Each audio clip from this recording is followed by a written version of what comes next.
I grew up in a quiet suburb of Portland, where lawns were trimmed neatly and fathers measured success by the sons who would carry on their family name. My father, Nathaniel Ward, was the embodiment of that standard. A bank manager by profession, he spoke sparingly but demanded complete obedience. My mother, Marjorie, stayed at home, smoothing his sharp edges with gentle smiles. She rarely argued, never challenged him, and seemed to exist solely to keep the household running. My two older brothers thrived under his gaze. Thomas, already a teenager when I was young, earned praise for his academic achievements and leadership roles. Andrew, closer to my age, collected trophies and constant encouragement for his successes on the soccer field. Their victories filled the dinner table with laughter and approval. My own accomplishments, straight report cards, science fair ribbons, were barely acknowledged with a nod before the conversation shifted back to the boys. I tried to keep up. I studied harder, ran faster, even begged for toy trucks instead of dolls, hoping maybe my father would notice. But his approval never came. My mother's response was practical. She taught me to cook, fold laundry neatly, and maintain a tidy house. These are skills that will make you valuable one day, she said. Valuable to someone else, she meant. When my mother became pregnant again, my father declared firmly that the new baby would be a boy. He painted the nursery blue before she even showed. When Daniel was born, he celebrated it as destiny fulfilled, posing for photographs, handing out cigars, calling him the family's future. I was 10, old enough to realize I had become expendable. One gray, damp Portland morning, the kind that usually promises hot chocolate and blankets, my father cleared his throat at breakfast and told me I would soon be living with a better family. He said it as if finalizing a bank transfer, not abandoning his daughter. My mother sat beside him, eyes down, fingers twisting the hem of her apron. At first, I thought maybe it was a punishment and that if I apologized for being too loud, too quiet, too much of a girl, things might change. But their calm left no room for bargaining. My father gave me until that afternoon to pack. One suitcase, only essentials. I walked to my room, staring at the pale pink walls that never felt truly mine. In the closet, rows of dresses, school sweaters, and hand-me-downs from cousins waited. What was essential? I folded 2 changes of clothes, slid in my worn paperbacks, tucked my stuffed rabbit into the corner, and placed on top a framed Christmas photo, the last one before Daniel's birth. In it, we almost looked like a family, and I wanted proof that I had once belonged. That afternoon, they drove me downtown and parked outside a squat brick building with a faded sign. Family Services. The woman at the door had a clipboard and a tired smile. My father completed the forms briskly, handed over my suitcase, and shook her hand like closing a deal. My mother hugged me once, softly whispering that I would understand when I was older, then walked away without looking back. That night, in the bleach-scented group home, I lay on a narrow cot clutching the photo. In that silence, I made a promise to myself. I would never beg for love again, and I would never forget the day I learned my worth. The group home was only the beginning. Within weeks, I was placed with my first foster family, a crowded house on Portland's east side, shared with 6 other children. The older ones bullied the younger, and the foster parents acted more like wardens than caregivers.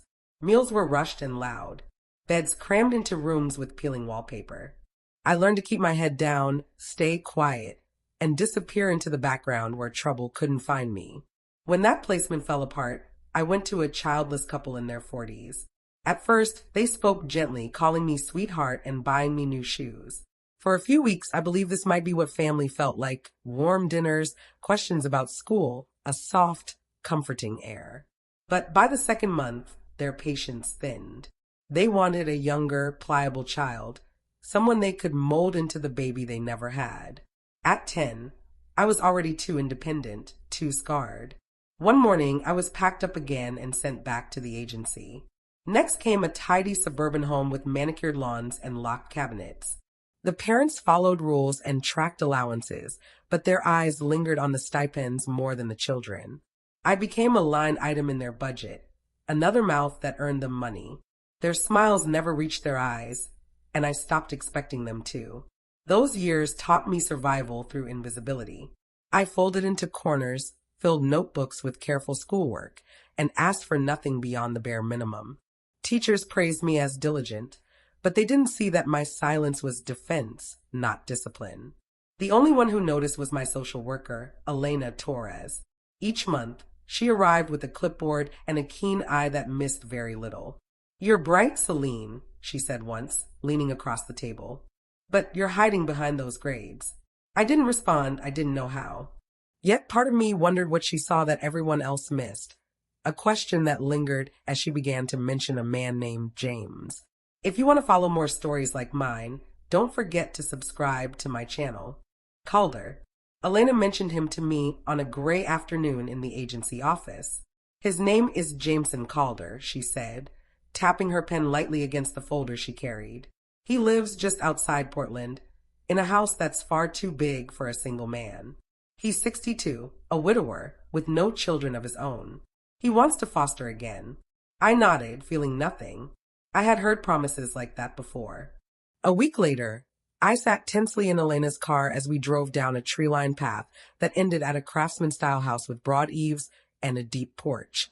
James Calder was already there, leaning casually against the railing, his patience seeming practiced. He was tall and slender, silver hair swept neatly back, his pale blue eyes meeting mine without forcing a smile. "You must be Celine," he said. "I've been looking forward to meeting you." He didn't demand I perform, nor did he go over house rules. Instead, he led me through the home. Wooden floors polished to a shine, shelves lined with books, a subtle herbal aroma drifting from the kitchen. When he opened the door to the room that could be mine, he simply said, "I haven't painted. I thought you might like to pick the colors yourself." No one had ever asked me that before. Over the following weeks, I tested him with silence. He responded with presence. When nightmares jolted me awake, he stood outside my door with hot chocolate. When homework baffled me, he sat beside me until it finally made sense. One Saturday, I found him in the garage, measuring planks of wood. "A bookshelf," he explained. "Your books deserve a proper home." It was the small gestures that chipped away at my defenses. The way he displayed my school drawings on the refrigerator. The way he never rushed me when I finally spoke. At 11, I learned what steadiness truly meant. The day the court finalized the adoption, Elena smiled as the judge announced my new name. I held the papers, but it was James's quiet nod that grounded me. For the first time, permanence felt possible, and belonging settled over me like a blanket I didn't know I needed. James had a gift for opening the world to me without turning it into a lesson. One Saturday, he drove us into the West Hills to walk through Pittock Mansion. He showed me the lines of staircases, the balance of windows, how light seemed to follow us from room to room. Another weekend, he took me downtown to Keller Fountain Park, where water flowed over concrete steps in a rhythm both natural and deliberate. "Architecture," he said, "isn't just walls. It's how a space makes people feel." Those trips sparked something in me. I started sketching not just houses, but entire neighborhoods, imagining ways to make them warmer, safer, more alive. James bought me pencils and graph paper, never questioning my seriousness. He simply encouraged me, as if he already knew where it would lead. High school brought new challenges. I still had the urge to disappear, but I learned to stand my ground. Zoe Ramirez burst into my life in 10th grade, sliding into the library seat next to mine, declaring we'd be partners for a history project. She was confident, outspoken, impossible to ignore. Somehow, she decided I was worth knowing, and against my better judgment, I let her in. For the first time, someone my own age genuinely wanted to know me. Therapy helped, too. Dr. Alice Monroe's office, with its soft chairs and walls of books, was a place where silence was allowed. She guided me through the years I had tried to forget, reminding me that my parents' rejection reflected their limits, not mine. Slowly, I began to believe her. By senior year, something impossible happened. A letter from Cornell University's architecture program. Acceptance, printed in bold letters. James framed it and hung it in the living room, telling anyone who visited that his daughter was heading to New York. For the first time, the future didn't scare me. It felt like something I had already started to build. By my early 30s, I had found my rhythm. My designs were no longer sketches in notebooks. They were structures rising across Portland. Community centers with glass walls and courtyards where neighbors gathered. Awards, articles, speaking invitations followed, but each achievement felt incomplete unless shared with James. He remained my anchor, quietly proud in the front row at openings. It was during one such celebration that I first noticed a change. He clapped, but his hands trembled. Later, at dinner, he pushed food around his plate, his appetite gone. When I asked, he brushed it off with a joke about age catching up. Weeks later, the truth hit like a thunderclap. Stage for pancreatic cancer. The diagnosis broke me, but James seemed almost serene. "We can't choose the length of the road," he said softly, "only how we walk it." He refused aggressive treatments that would steal his remaining time. He chose home, and I chose to be his caretaker. Our house became a place of measured days. Mornings were medication schedules and tea in the sunroom. Afternoons, we flipped through photo albums, his stories weaving the past into something I could carry forward. Evenings, when pain struck hardest, I sat beside him reading aloud, my voice filling a silence that had once terrified me, but now felt like protection. His body weakened, but his mind stayed sharp. He asked about my projects, urged me to keep building, reminded me that my work mattered. One rainy night, he took my hand. His voice barely above a whisper, he said words that carved themselves into me. "Build something that outlives us both." I stayed with him until the very end, holding his hand as his breathing slowed, telling him he had given me more than any blueprint ever could. When the silence came, it felt as if the world had shifted. Beneath the grief, though, was a steady pulse of resolve, the beginning of a promise I would keep. The weeks after his passing blurred into a haze of condolences and paperwork. I moved through it like underwater, every step slowed by sorrow. When the lawyer called me to his office, I braced myself, unsure of what would come next. I had expected little more than the usual formalities, his house, his savings, maybe a few personal items. What I hadn't anticipated was the number boldly scrawled in black ink across his will. James had left everything to me. His modest home, his investments, the remnants of the business he sold years ago.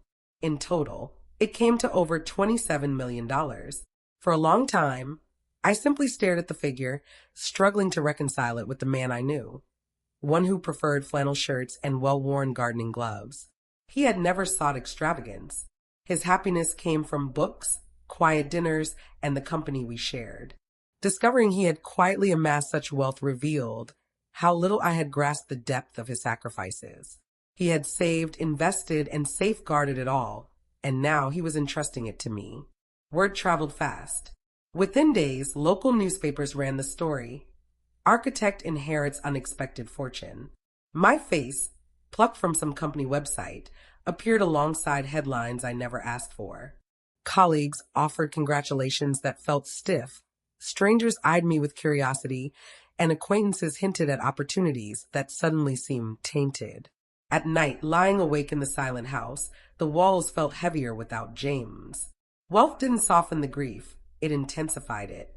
The money felt less like a gift and more like a responsibility, a weight pressing on me to honor what he had built. One evening, I wandered through his study, fingers tracing the spines of books we had shared. That fortune wasn't meant for indulgence, it was his final lesson. He had left me the means to keep building, to fulfill the promise I made at his bedside. Then the doorbell rang, slicing through the quiet and pulling me into an unforeseen chapter. 3 months after the headlines, I was slowly finding a rhythm. I divided my time between work and sorting through James's belongings, boxing what could be donated, and keeping items that still carried his scent. The house was quieter than ever, but I was learning to breathe within its stillness. One rainy afternoon, the doorbell rang again. Through the glass, I saw a man in his 60s, well-dressed, though worn at the edges. I cracked the door, and he spoke a name I hadn't heard in decades. "It's me, your father, Nathaniel Ward." The air left my lungs. He looked smaller than the giant I remembered, his frame slouched and his face deeply lined. Yet his old arrogance lingered as he tried to step past me. Behind him stood a younger man in a suit, briefcase in hand. Nathaniel offered a rehearsed smile. I've been looking for you for years, he said. When I read about your inheritance, I knew it was time to make things right. I didn't invite them in.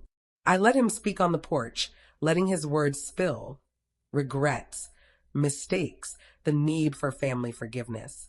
The lawyer interjected with talks of reconciliation and shared legacy. My hands gripped the doorframe tighter. There was no remorse here, only strategy. That night, I called a private investigator. If Nathaniel had returned after decades of silence, I wanted the full truth. A week later, the report arrived. Mounting gambling debts, foreclosed properties, abandoned jobs, burned bridges. My brother's sons he had once cherished were estranged. One severed ties after constant financial demands, the other silent since college. The picture was complete. This wasn't a man seeking to mend bonds. He was circling money. And for the first time since childhood, I didn't feel the urge to seek his approval. When his lawyer requested another meeting, I agreed. Not for reconciliation, but to confront. We met in a sleek conference room downtown. Nathaniel arrived late, swaggering as though the delay proved his importance.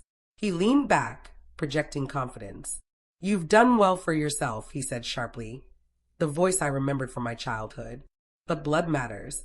That fortune is part of my legacy, whether you admit it or not. I let him speak, dressing demands in words like family and heritage. Then I slid the investigator's report across the table. Pages of debts, foreclosures, and failures lay bare. You forfeited any claim the day you signed those papers, I said calmly. You never sought me out until money was involved. I owe you nothing. His smile wavered. For the first time, desperation peeked through his performance. So that's it? You'll turn your back on your father. I'll offer one thing, I replied. Rehab funding, nothing more. If you want a future, it won't be through me. It'll be through getting help. The lawyer shifted uneasily. Nathaniel's face hardened, but he said no more. Standing to leave, I felt the rare lightness that comes from closing a door that should never have been open. Days later, I received an email from Jason, my middle brother. He'd read about the inheritance and reached out, apologizing for past silence and failing to protect me as children. We agreed to meet for coffee, cautious, yet willing. The first step toward a bond left unfinished. Some doors, carefully opened, still lead somewhere worth walking. The idea came slowly, like a seed breaking through soil. With James gone and the inheritance too heavy to carry alone, I knew the money had to be more than security. It had to honor the man who chose me when no one else would. That's how the Calder Foundation for Family Futures was born. Our first project in Portland, 20 units of affordable housing for young adults aging out of foster care, with a community center and counseling services. I walked the halls before the opening, fingers brushing freshly painted walls, remembering nights spent in group homes, yearning for permanence. Here was a place built to give others the belonging I had been denied. On the ribbon-cutting day, I stood at the podium. Press cameras flashed. My name was new to them, but my mission was clear. I spoke of James, of the life he had built, and of the promise I carried forward. Family is not blood, I said steadily. It is choice, commitment, and love. And when we choose each other, we build more than inheritance. We build a future. As the ribbon fell and applause rose, I reached for the silver key pendant James had given me years ago. It warmed in my hand, not just a symbol of the home he opened, but of the lives now being opened for others. When fortune and freedom land in your hands, which future will you choose to build, and for whom? If this story inspired you, subscribe to my channel for more stories that explore family, legacy, and the choices that shape our lives.